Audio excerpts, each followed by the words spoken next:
Muy buenas tardes.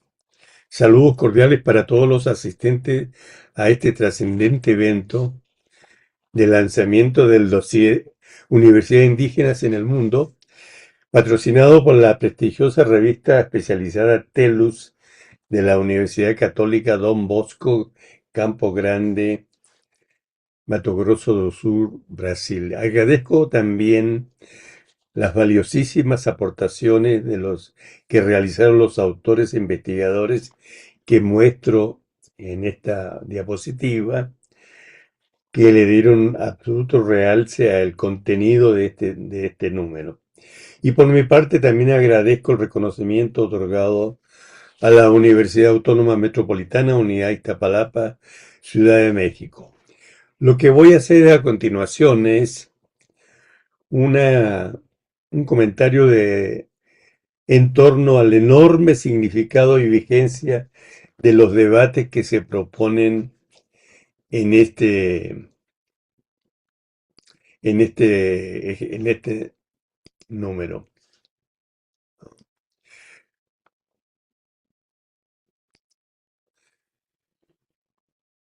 México comparte con otras naciones latinoamericanas una compleja y oscilante historia de creación y consolidación de una historia escolar diferenciada y coherente con los orígenes culturales, políticos y sociolingüísticos de pueblos, maestros y estudiantes indígenas que se interrelaciona con cambiantes regulaciones político-ideológico-jurídicas sobre educación y reconocimiento de la autodeterminación de los pueblos indoamericanos, complementada con la fundación y reorganización del sector profesionalizante y formador, y también con la emergencia de movimientos comunitarios y sindicales indígenas críticos, y también, hay que reconocerlo, con irregulares y parciales aportes multidisciplinarios de investigaciones científicas nacionales y globales.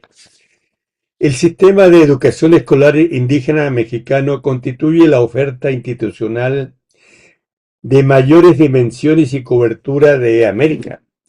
En efecto, según estadísticas publicadas por el Estado, indican que se atienden a estudiantes hablantes de 47 lenguas originarias en 22.315 escuelas indígenas de educación inicial, preprimaria y primaria, por medio de 60.597 docentes y una cobertura de 1.245.738 estudiantes. Desde su inicio como sistema público, este sector de la educación escolar abanderizó concepciones de vanguardia. Tuvo un liderazgo continental sustentado en políticas de pertinencia etnolingüística, una gran cobertura nacional y una enorme producción de textos didácticos gratuitos. Pero no pudo impedir la dominante corriente de cambio cultural y sociolingüístico global que ha hecho prevalecer en sus aulas las prácticas lingüísticas castellanizadoras plenamente vigentes en la actualidad y que ha provocado en la enseñanza-aprendizaje de lengua la adopción de varios modelos institucionales de educación bilingüe que han aplicado enfoques hegemónicos y por separado de las lenguas habladas en las comunidades originarias.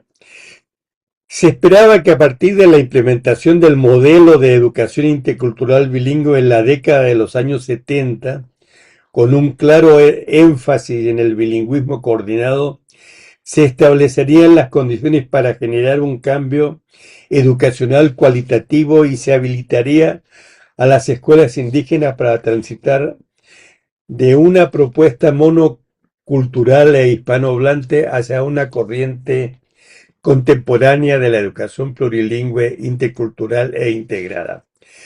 Estos diagnósticos gubernamentales revelan los desafíos de un macrosistema escolar que oscila entre el federalismo y la centralización que las administraciones regionales deben compatibilizar y también reaccionar ante la activación crítica y de control sindical del magisterio indígena en favor de un proyecto de autodeterminación y vitalización de las lenguas originarias. Cabe mencionar, además, las vicisitudes de los organismos formadores del magisterio indígena que debieron ofrecer, entre comillas, regulaciones profesionalizantes semiescolarizadas sin suspender el servicio escolar. Tampoco puede omitirse la mención a los efectos de las corrientes migratorias hacia Estados Unidos y ciudades mayores de México, que han instalado el multilingüismo hegemónico de facto y la castellanización en la mayoría de las comunidades indígenas. A partir de esta circunstancia, puede postularse que la pedagogía en las escuelas indígenas no opera todavía con modelos explícitos que promuevan aprendizajes pertinentes, la expresión identitaria y el desarrollo escolar plurilingüe e intercultural de los niños, sino que se basan en una cuestionable orientación urbanizadora y castellanizadora que dificulta el carácter plural de las pedagogías multilingües e interculturales. En suma, los modelos teóricos de la educación plurilingüe integrada e intercultural no son todavía herramientas plenamente visibles en las prácticas docentes específicas, sino más bien son discursos sin límites, llenos de potencialidad autonómica.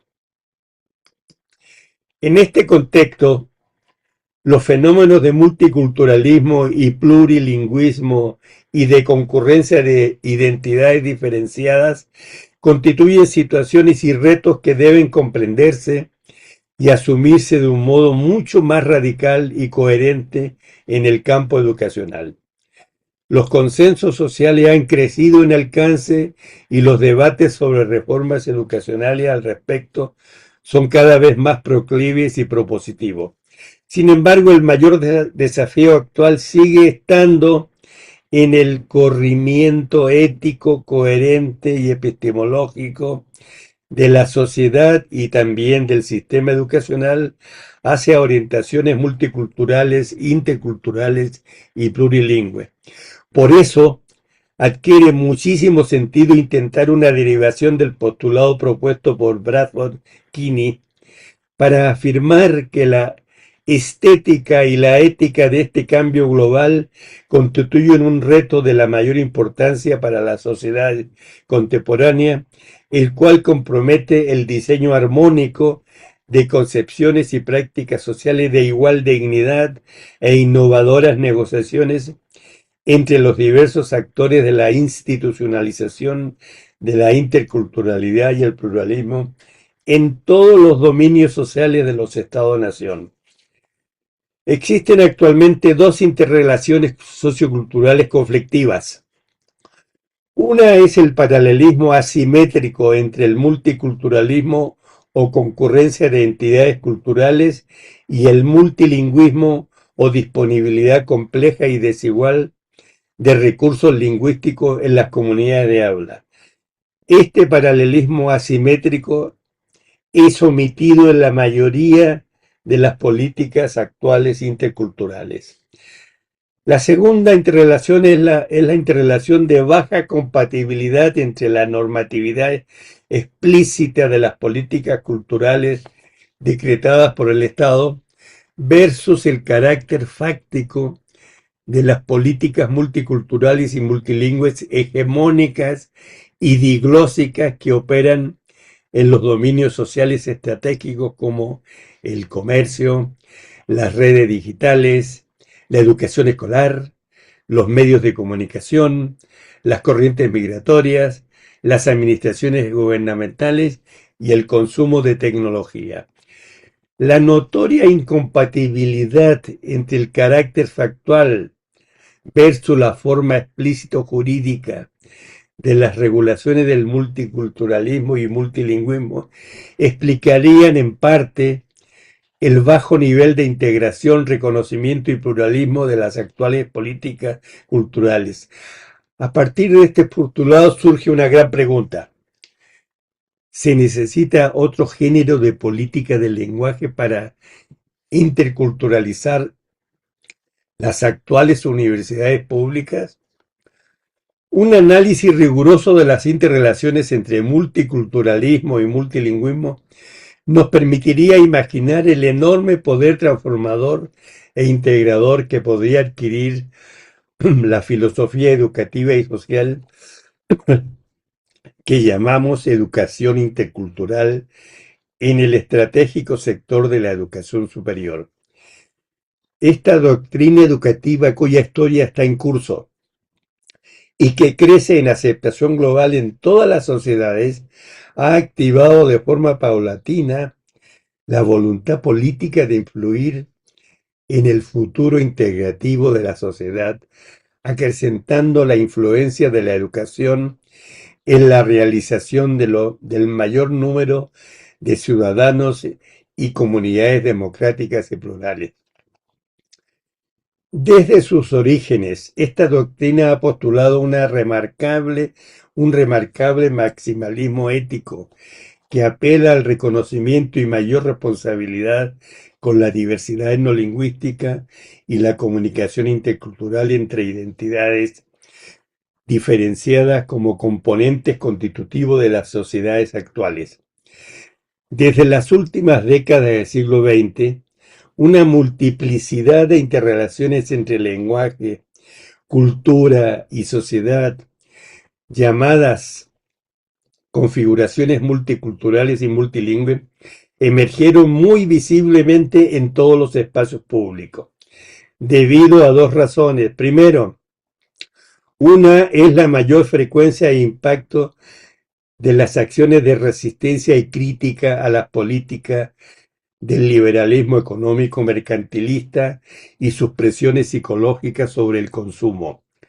Y el segundo factor es el empoderamiento de los movimientos sociales, cuyos logros significativos representan enormes avances en materia de libertades y derechos ciudadanos, los cuales incluyen la reivindicación plural e intercultural de las identidades culturales y lingüísticas. Autonomía y autogestión han emergido también como consecuencias políticas del reconocimiento del multilingüismo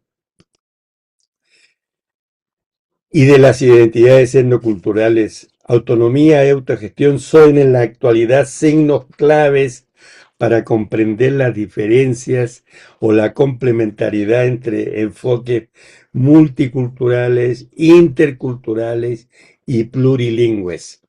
Ha crecido la cantidad de comunidades que han descubierto o redescubierto su identidad propia y que ahora reivindican su autonomía. La mayoría de los países y organizaciones internacionales, como la Unión Europea, por ejemplo, buscan soluciones globales balanceadas que respeten la expresión irrestricta de las diferencias específicas y a la vez eviten la fragmentación. En especial las instituciones y políticas que intentan interpretar la globalización y la movilidad migratoria han reconocido las nuevas configuraciones multiculturales y multilingües y han aceptado la necesidad de nuevos y más eficaces enfoques de integración y reconocimiento social, entre los cuales destacan las políticas del lenguaje y la educación superior intercultural. Como política pública, la llamada educación intercultural bilingüe en América Latina está directamente vinculada a tres procesos. La introducción de objetivos contemporáneos asociados al desarrollo humano, tales como la democratización, la multiculturalidad plural y los derechos lingüísticos y culturales, que motivan frecuentes debates políticos y científicos acerca de las particularidades e importancia de los pueblos originarios en la ingeniería de las naciones actuales. Un segundo proceso es el desmontaje parcial y paulatino de la organización educacional monocultural para introducir instituciones interculturales de profesionalización y escuelas diferenciadas a fin de sacar a la educación indígena bilingüe de su desarrollo anacrónico e incoherente. Y el tercer proceso es la intervención político, técnica y financiera ejercida por instituciones globales como los bancos, las agencias de cooperación y los organismos multilaterales en las reformas educativas oficiales, normatividad jurídica y formación del magisterio. Notorias son las dificultades de los países latinoamericanos para alcanzar la preparación técnica y la voluntad política suficiente para atender las necesidades educativas y sociales de la población multicultural de estudiantes. Según Gutiérrez y McLaren, los sistemas educacionales y también los maestros aún no entienden ni se han apropiado bien del sentido profundamente emancipador de enseñar en una perspectiva intercultural, integrada y plurilingüe. No hay duda, por otra parte, de que las sociedades experimentan poderosas dinámicas desde fuera de las instituciones que se ocupan de las regulaciones de la diversidad lingüística y comunicativa. En el espectro del multilingüismo real, la gente adopta lenguajes híbridos, mezcla recursos semióticos que pertenecen a una lengua convencionalmente definida con recursos que pertenecen a otras lenguas. Las consecuencias de estos repertorios y competencias multilingües híbridas son, por una parte, la emergencia de culturas comunicativas compartidas en el marco de la diversidad de lengua y familia, y por otra, el desarrollo de repertorios adaptados a la diversidad plurilingüística y de competencias discursivas actuales que promueven la intercomprensión lingüística. Según Blomert, esta intercomprensión favorece establecer patrones educacionales comunes para diferentes países, diferentes regiones y ciudades, y que se basan en habilidades prácticas, competencias cognitivas y valores civiles de una cultura compartida. La Declaración de Nancy, emitida por el Consejo Europeo para las Lenguas, justamente establece que el multilingüismo y la diversidad conciernen a todo ciudadano, no solo a la educación escolar. Ahora bien, los incontables intentos por definir la interculturalidad en este tipo de contexto que producen la minorización y la exclusión de sectores y comunidades de habla reflejan la complejidad y la colosal dimensión de los cambios sociopolíticos, lingüísticos, culturales a los que estamos aspirando. La noción de educación intercultural surge en Europa, en organismos multilaterales, como un compromiso derivado de los tratados establecidos al término de la Segunda Guerra Mundial y la consiguiente reconfiguración territorial y sociopolítica de los Estados-nación. Y surge inspirada en los paradigmas de protección, reconocimiento de las llamadas minorías y de los pueblos originarios y de los derechos culturales humanos. En la mayoría de las naciones latinoamericanas, en cambio, se enarbola la interculturalidad en escenarios educacionales y asistenciales indígenas, solo indígenas y rurales. Solo a partir del último curso del siglo XX, el último cuarto del siglo XX, acciones y proyectos con mayor frecuencia analizan y proponen la modalidad del multiculturalismo real, competencias interculturales, etnodiversidad y construcción plural. Algunas de estas interrogantes que permanecen en este esfuerzo son: ¿cómo han evolucionado los paradigmas para explicar la composición heterogénea de las sociedades contemporáneas? ¿Cuánto se ha avanzado en la definición de los significantes del multiculturalismo y de la interculturalidad? ¿En qué fase de reorganización multicultural se encuentra la humanidad actualmente? ¿Y cuáles son los principales logros que exhiben las distintas experiencias y sistemas escolares de las universidades públicas, federales y estatales en esta perspectiva? En términos generales, Bock plantea tres como las principales aportaciones de la educación superior a la transición intercultural y plurilingüística. Una es el rol de la educación para abrir el acceso y ofrecer oportunidades a todos los miembros de la sociedad de acuerdo con sus habilidades y reales.